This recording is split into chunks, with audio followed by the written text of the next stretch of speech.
जय श्री कृष्णा दोस्तों, राधे राधे। आज हम बात करेंगे लड्डू गोपाल जी की ग्रीष्म ऋतु में हम किस प्रकार से सेवा करें। देखिए, लड्डू गोपाल जी की हर ऋतु में अलग अलग सेवा होती है।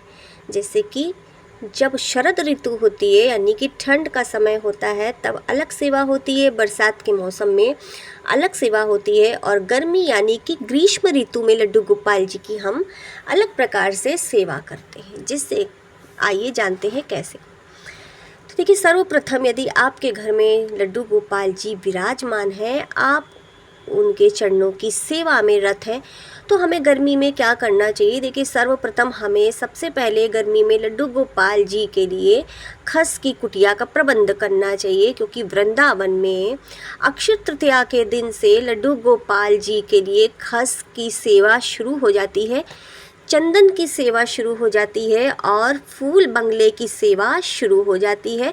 और प्रतिदिन बिहारी जी के मंदिर में बंगले की सेवा प्रतिदिन होती है, और दिन में 3 से 4 बार फूल बंगले की सेवा भगवान के चरणों में समर्पित की जाती है। तो हम जानेंगे कि अब हम घर में अपने लड्डू गोपाल जी की गर्मी में कैसे सेवा करें। बहुत ही सरल विधि है। देखिए, हमें सबसे पहले अपने घर में क्या करना है। हमारे घर में हमारे जो प्यारे से लाडू हैं, उनको आप गर्मी में लड्डू गोपाल जी को 2 समय पर स्नान कराइए। एक तो हम प्रातःकालीन स्नान कराते हैं, उसके बाद लड्डू गोपाल जी को जब आप शयन करवाने जाएं तब एक बार उनको स्नान अवश्य करवाएं।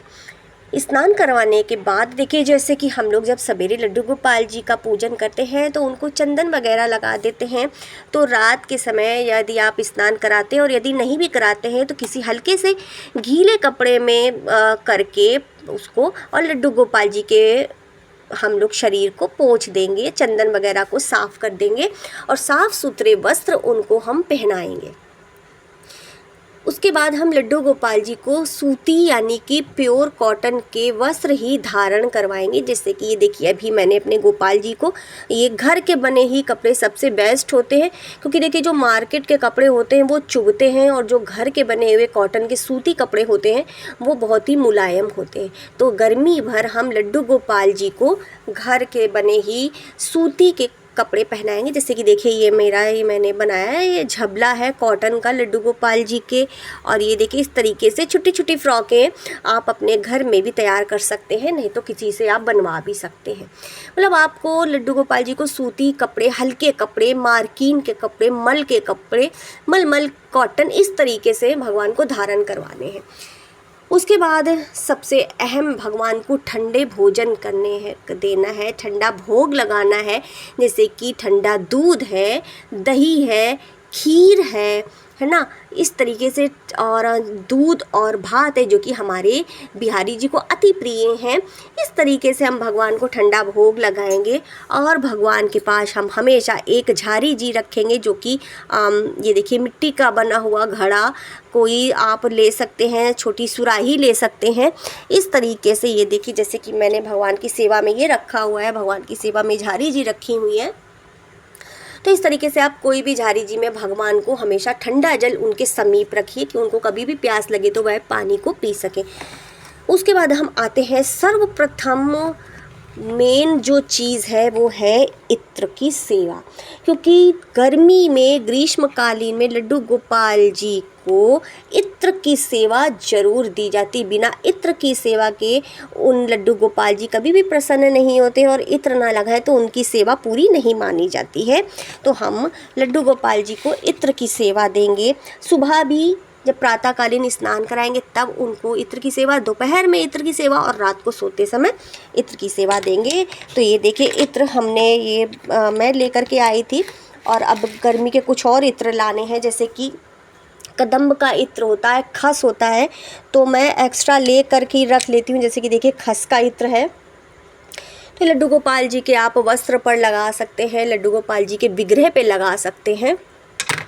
इस तरीके से ये देखिए चंदन का इत्र है, अलग अलग इत्र है, बेला का इत्र है, गुलाब का इत्र है। इस तरीके से आप भगवान को इत्र की सेवा जरूर दीजिए। कहते हैं यदि आप इत्र की सेवा गोपाल जी को देते हैं और उनके पैरों में हल्की हल्की मालिश करते हैं तो गोपाल जी अति प्रसन्न होते हैं और आप की इच्छा जल्द ही पूर्ण होती है, वो कैसी भी हो। उसके बाद हम भगवान के मंदिर में जब हम अपने गोपाल जी को शयन करवाते हैं, सुलाते हैं, निद्रा करवाते हैं, तो इस तरीके से देखिए भगवान वृंदावन में भी और आपके लोकल मार्केट में भी इस तरीके की ये फ्रेगरेंस मिलती होंगी। जैसे कि मेरे पास देखिए बेला की है, तो भगवान के आसपास इस तरीके से स्प्रे कर दीजिए ताकि हमारे गोपाल जी रात भर महकते रहें और खुशबू सुगंधित माहौल में आराम से हमारे गोपाल जी सो सकें। उसके बाद उनको आप बेले के फूल की सेवा दे सकते हैं, गुलाब के फूल की सेवा दे सकते हैं। इस तरीके से हम अपने लड्डू गोपाल जी को ग्रीष्म ऋतु में किस तरीके से हम गर्मी में गोपाल जी की सेवा करें वो मैंने आपको विस्तार से बताया है। कुछ चीज़ें जो रह गई हैं वह वीडियो काफ़ी लंबा हो जाने के कारण मैं यहीं पर अपनी चर्चा को रोक रही हूँ। अगले वीडियो में मैं आपको विस्तार से पूरी और जानकारी आगे की दूंगी कि लड्डू गोपाल जी की हम और आगे सेवा किस तरीके से कर सकते हैं। सो राधे राधे, हर हर महादेव।